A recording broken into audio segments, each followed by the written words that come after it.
Ia menyentuh mengenai keuangan Islam, tentunya kita tidak dapat lari daripada peranan Bank Pembangunan Islam IDB dalam menggalakkan pertumbuhan industri ini secara global. IDB telah menyokong pembinaan infrastruktur utama antarabangsa yang penting bagi pembangunan keuangan Islam global yang teratur serta memelihara kestabilan keuangan dunia. Dan bagi mengupas lebih lanjut mengenai peranan yang dimainkan IDB dalam industri berasaskan syariah ini, bersama saya di studio hari ini ialah Ketua Bahagian Penyelidikan IDB, Profesor Abdul Ghaffar Ismail. Terima kasih Prof kerana sudi bersama Nasional 1. Kita terus kepada peranan IDB selepas 3 dekad diwujudkan. Jadi mungkin boleh Prof ulaskan inisiatif penting yang dilaksanakan IDB setakat hari ini.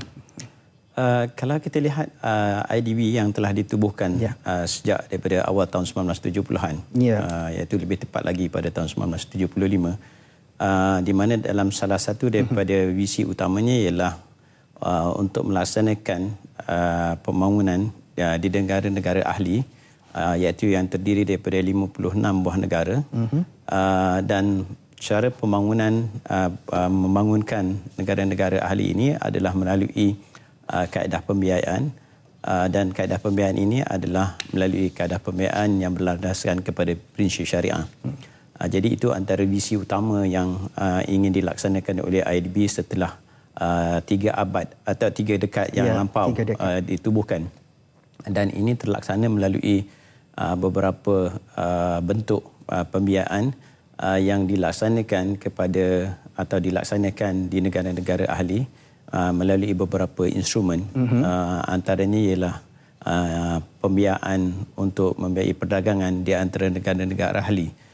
Contohnya kalau kita lihat sekarang ini IDB mempunyai commodity house atau rumah komoditi di Jakarta untuk membeli kopi daripada petani-petani, dan kemudian daripada situ akan diekspor ke negara-negara ahli.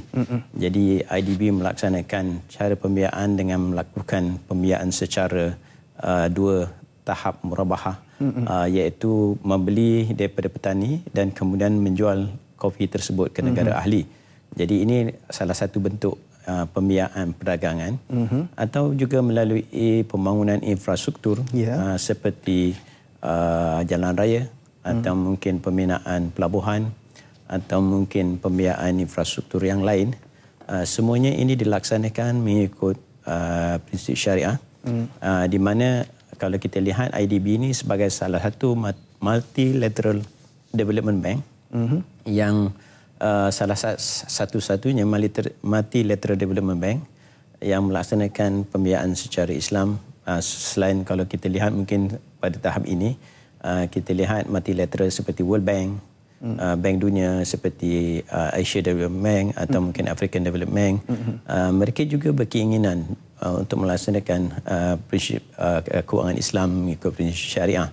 Jadi sebenarnya kalau dilihat dari segi peranan multilateral ini, IDB adalah yang terulung melaksanakan pembiayaan secara syariah. Jadi sudah adakah kerjasama antara Bank Dunia ataupun yang Profesor sebutkan tadi? Ya, sebenarnya kerjasama tersebut bukan saja kerjasama di antara IDB dengan Bank Dunia, tetapi juga kerjasama IDB dengan African Development Bank dan juga Asia Development Bank untuk melaksanakan pembiayaan secara syariah di beberapa negara yang bertindan, kerana kemungkinan negara ahli kepada multilateral development bank ini adalah negara-negara yang sama bertindan. Jadi mungkin pembiayaannya sama, seperti umpamanya pembiayaan di Bangladesh. Mungkin pembiayaan boleh dilakukan juga melalui ADB dan juga melalui IDB. Jadi pembiayaan bersama ini perlu kerjasama antara multilateral, dan kerjasama tersebut bukan saja dari segi pembiayaan yang untuk tujuan kehadapan, IDB akan melaksanakan program bersama dengan Bank Dunia untuk melakukan beberapa aktiviti. Tujuannya ialah untuk merancangkan lagi perkembangan keuangan Islam di dunia. Jadi kalau kita lihat, Bank Dunia sudah pun menubuhkan apa yang dipanggil sebagai Global Islamic Finance Network di Istanbul, yang tujuannya ialah untuk merancangkan lagi perkembangan pelaksanaan keuangan Islam di dunia melalui World Bank atau Bank Dunia. Dan ini dilakukan melalui kerjasama dengan IDB Begitu juga dengan negara-negara di Afrika. Kerjasama ini juga dilaksanakan di antara IDB dengan African Development Bank yang tujuannya ialah kerana sebahagian daripada ahli di bawah IDB itu adalah juga merupakan ahli kepada African Development Bank. Jadi kerjasama itu adalah dalam bentuk pembiayaan dan juga dalam bentuk infrastruktur yang lain.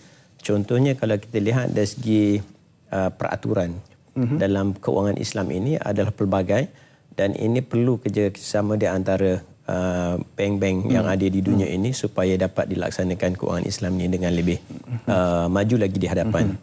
Jadi ini tujuannya sebenarnya ialah kerana keinginan daripada negara-negara ahli yang mereka melihat bahawa ke hadapan, mereka melihat bahawa sektor ini adalah sektor yang dijangka akan berkembang. Ya, potensinya. Potensi tapi sebut mengenai keinginan itu, sejak bila timbul minat dan juga hasrat daripada sistem perbankan konvensional ini untuk menjurus dalam sistem perbankan Islam? Saya melihat ada dua. Satu ialah permintaan. Permintaan daripada negara ahli itu sendiri. Keinginan mereka bahawa ingin berubah kepada sistem kewangan Islam akibat daripada krisis kewangan dunia. Jadi bila berlaku krisis kewangan, mereka terfikir untuk melaksanakan satu alternatif kewangan yang selain daripada yang wujud sediakan, yang konvensional. Itu yang pertama, keinginan itu. Dan keinginan kedua ialah keinginan daripada permintaan daripada pelaku-pelaku. Iaitu pelaku-pelaku ini mungkin terdiri daripada orang ramai atau mungkin daripada syarikat atau negara atau industri. Jadi dilihat ini adalah salah satu daripada dua faktor penting sebenarnya yang mendorong perkembangan tersebut, permintaan terhadap kewangan. Jadi untuk memenuhi permintaan itu, apakah cabaran yang dihadapi oleh IDB mungkin dalam suasana krisis kewangan global hari ini? Cabaran yang utama ialah saya melihat celik kewangan. Siapa? Pihak mana? Celik kewangan ini ialah dari segi sama ada pengguna atau mereka yang belum mengguna. Maksud Profesor masih lagi pada tahap yang kurang memuaskan ataupun? Belum memuaskan. Kerana didapati hasil daripada kajian kami mendapati bahawa terutamanya di negara-negara timur, di Afrika dan juga di negara tengah Asia, didapati bahawa dari segi celik kewangan Islam ini adalah terhad. Berbanding mungkin keadaan di mana celik kewangan di negara sebelah Asia Timur ini seperti Malaysia, Indonesia, Singapura, Hong Kong atau Australia, dan juga di negara Eropah atau Amerika Utara, kita dapati celik kewangan Islam ini, mereka ni, kelompok ini adalah lebih celik kewangan Islam berbanding dengan mereka yang berada di tengah Central Asia atau di Afrika. Jadi itu bagi saya cabaran utama yang kehadapan adalah dari segi celik kewangan Islam, sama ada kepada orang ramai, pembuat dasar atau mungkin kerajaan atau industri. Mungkin jadi golongan yang Profesor sebutkan tadi belum lagi didedahkan tentang potensi. Satu, mereka ini belum didedahkan kerana sistem pendidikan atau kurangnya latihan yang diterima dalam bentuk sistem kewangan Islam. Jadi saya rasa yang bagi kami, kita melihat bahawa IDB melihat bahawa ini adalah satu peluang bagi negara di sebelah timur, Asia Timur, untuk mereka ini melakukan apa yang dipanggil sebagai reverse linkages. Maksudnya kepakaran yang ada di negara-negara Asia Timur ini boleh dimanfaatkan oleh negara lain supaya mereka juga mencapai tahap celik kewangan Islam yang lebih baik daripada tahap yang sedia ada. Tapi berbalik kepada soal penerimaan, adakah negara-negara itu sudah bersedia atau ada kekangan untuk masuk ke pasaran negara-negara yang disebutkan tadi? Sebenarnya saya melihat kekangan mungkin dari segi dasar perlu berubah satu, tidak, dan juga tidak ada masalah. Tetapi ialah dari segi keupayaan. Keupayaan negara berkenaan untuk menyerap. Menyerap tu maksudnya ialah menyerap dari segi peraturannya, atau menyerap dari segi kepahaman mereka, atau mungkin menyerap dari segi dari segi cara pelaksanaan. Okey. Jadi itu yang saya rasa antara halangan-halangan yang mungkin perlu diatasi pada fasa permulaan. Fasa permulaan. Dan mungkin satu hari pada satu masa yang dahulu Malaysia juga berdepan situasi yang sama. Dan saya melihat bahawa negara di Afrika adalah, dan juga Asia Tengah adalah negara yang dijangka pada masa hadapan merupakan pertumbuhan di dalam bidang ini. Malaysia juga berminat untuk meneroka pasaran di Afrika. Dan berbalik kepada sistem keuangan Islam ini yang mampu berdaya tahan walaupun dalam suasana krisis ekonomi global hari ini. Jadi apakah faktor yang menyebabkan menyelahnya sistem keuangan Islam? Saya melihat ada satu elemen yang mungkin penting yang perlu ditunjukkan di sini ialah dari segi perkongsian risiko. Atau dipanggil sebagai risk sharing yang dilihat bahawa ini tidak wujud di dalam perbankan konvensional. Di mana kalau kita lihat berdasarkan kontrak yang sedia ada dilaksanakan mampu untuk menyerap atau sama-sama menyerap risiko yang dihadapi.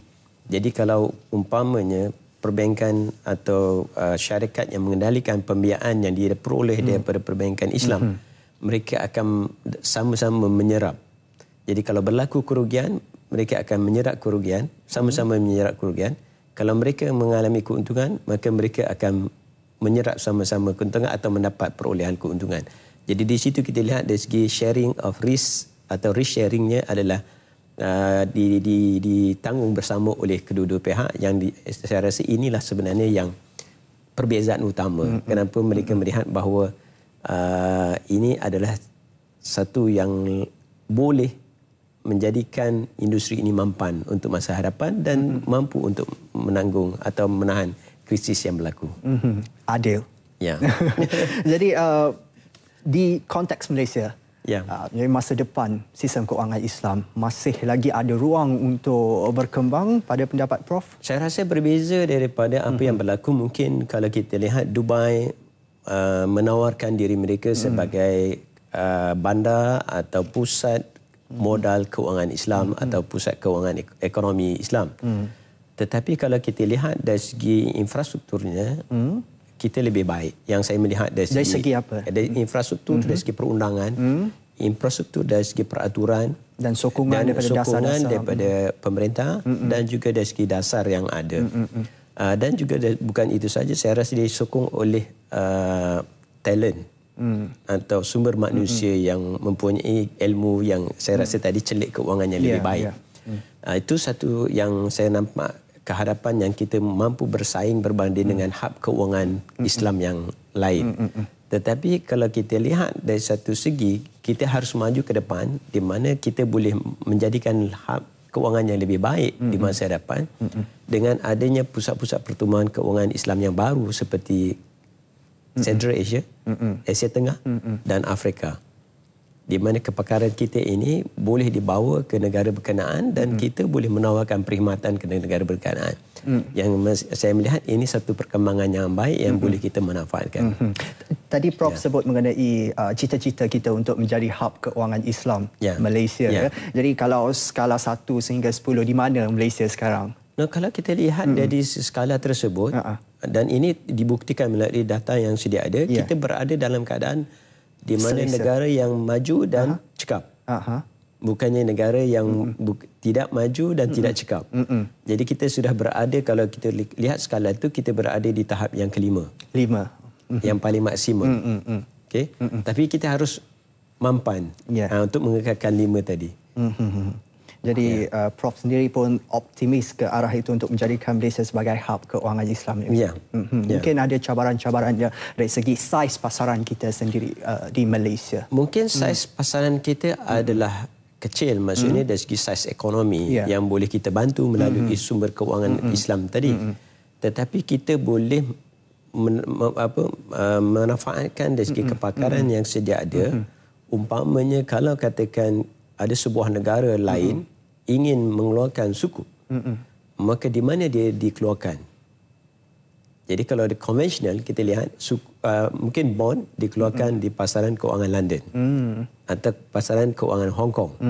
Tapi kita nak lihat nanti akan nak ke hadapan bahawa suku dikeluarkan di pasaran keuangan Malaysia dan dikeluarkan dalam denominasi ringgit Malaysia. Jadi kita lihat di situ apa maksudnya nanti ialah kepakaran yang digunakan untuk menghasilkan instrumen suku ini adalah terdiri daripada kepakaran yang ada di Malaysia. Dan di situ kita lihat bagaimana kesannya nanti bahawa ia akan menjadikan suku ini atau Malaysia ini sebagai pengeluar suku utama di dunia. Tentang kepakaran itu bagaimana, Prof? Adakah kita memerlukan golongan profesional yang lebih ramai lagi atau? Ya, saya rasa setakat ini apa yang saya perhatikan dari segi kursus-kursus yang ditawarkan, sama ada kursus yang ditawarkan oleh pusat-pusat latihan atau kursus yang ditawarkan di pusat pengajian tinggi, saya rasa setakat ini sudah memadai. Untuk menyediakan kepakaran tersebut. Cuma saya rasa untuk ke hadapan, kita harus menyediakan kepakaran yang mempunyai keilmuan yang lebih tinggi lagi. Maksudnya mungkin di peringkat yang pengkhususan yang lebih terperinci, suku origination, suku structure dan sebagainya, dan ini merupakan kepakaran yang khusus. Dan saya rasa ini perlu dipertingkatkan lagi di peringkat pengajian masters atau mungkin di peringkat pengajian PhD. Bagaimana dengan sokongan dan juga dasar oleh kerajaan sekarang? Saya rasa dasar yang sedia ada sudah saya lihat sudah memadai, kerana di situ kita lihat garis panduan tentang instrumen yang sedia ada seperti suku yang dikeluarkan oleh Suruhanjaya Security sudah ada. Dan jelas. Dah jelas. Dan juga kita sudah mengubah pun Akta Keuangan Islam IFSA 2013 yang baru saja diluluskan, dan ini membantu perkembangan lagi sistem keuangan Islam.